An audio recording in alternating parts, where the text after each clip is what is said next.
هست که چرا شاگردت حرف تو رو گوش نمیده. میخوایم به امروز به این بپردازیم. مهمترین چیزی که فکر میکنید توی آموزش به یک فرد مهمه چیه؟ یک جمله بسیار مهم هست توی آموزش.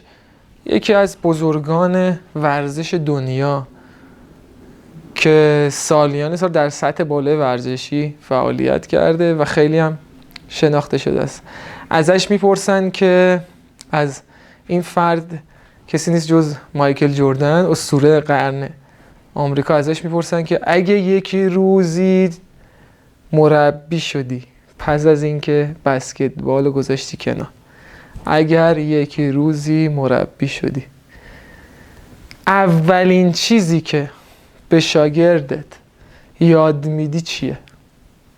خیلی قشنگ میگه که اولین چیزی که به شاگردم یاد میدم، بهش یاد میدم که عاشق کارش باشه، عاشق بسکتبال باشه.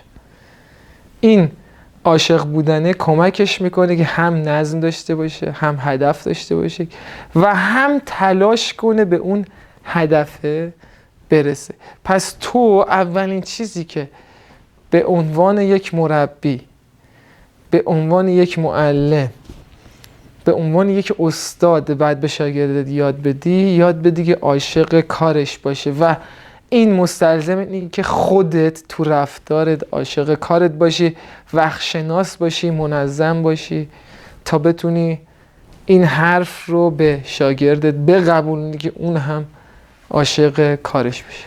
یه مسئله مهم در رابطه با آموزش میخوام امروز بهتون بگم که خیلی خیلی خیلی به دردتون میخوره و خیلی از مربی‌ها و معلم‌ها و حتی اساتیدمون دارن امروز باهاش دست و پنجه نرم میکنن. بسیار مطلب مهمیه. اون چیه؟ چرا میرسه به اون جایی که شاگردت حرف تو رو گوش نمیده و یک چرایی و یک علامت سوال جلوی این نکته هست که چرا شاگردت حرف تو رو گوش نمیده.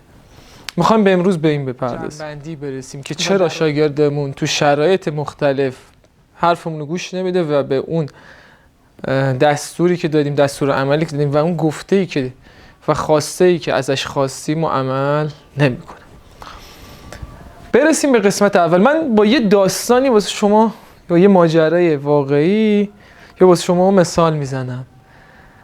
یادتونه این دروازه‌بان تیم چلسی بود، رفت تو دروازه، مربی بهش گفتش که تعویض شد، تعویض نمیشد. یعنی ببینید تا کجا کار پیش میره که شما مربی ازت میخواد بیاد تعویض شی و تعویض نمیشه. گفت من آقا تعویض نمیشم و آخرم اون تو دروازه و بعدم حالا مسائل انضباطی و این چیزایی که به وجود اومد. چرا؟ حالا یه جاهایی هست این دیگه انقدر نمود پیدا میکنه که به این صورت مشخص میشه که آقا همه میفهمن که آقا اون بازیکنه، اون شاگرده، اون فرد حرف مربیش، معلمش گوش نداده. یه جایی هست باز کم رنگ تره، شاید همکارات بفهمن یا کسایی که نزدیکن. تو داری لب خط به بازیکن میگی که آقا شما این کار انجام بده، صرفا این کار انجام بده، نفوذ نکن، نرو، یا مثلا پاس عرض نده. اونجا باز شاگردت میبینی که حرف تو گوش نمیده. حالا اینجا باید یه بک‌گراند بزنی، برگشت بزنی به اول کارت، ببینی که چرا، علتش. یک این که شما ازش میخوای اون انجام نمیده، تواناییشو نداره.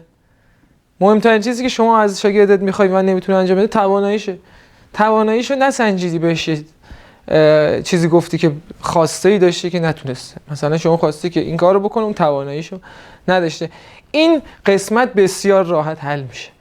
چرا؟ با تمرین، با اصلاح کار و قرار گرفتن تو اون شرایطی که ازش میخوای انجام میشه. این راحت ترین کار. ولی سخت ترین قسمت ما این قسمت نیسته. سخت ترین قسمت ما اون قسمتی هستش که شاگردت هنوز متوجه نشده که کجا قرار داره و با چه کسی طرفه و چی کار میخواد بکنه.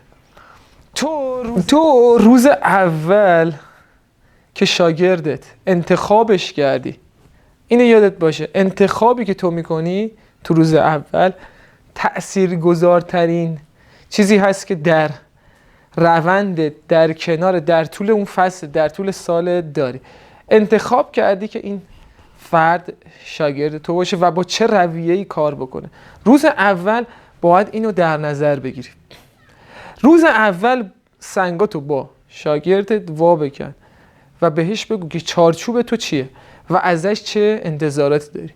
این خیلی مهمه که تو یک چارچوبی داشته باشی و این چارچوبت رو به اون شاگردت نشون بدی و ازش هم بخوای که در قالب و در این چارچوب حرکت بکنه.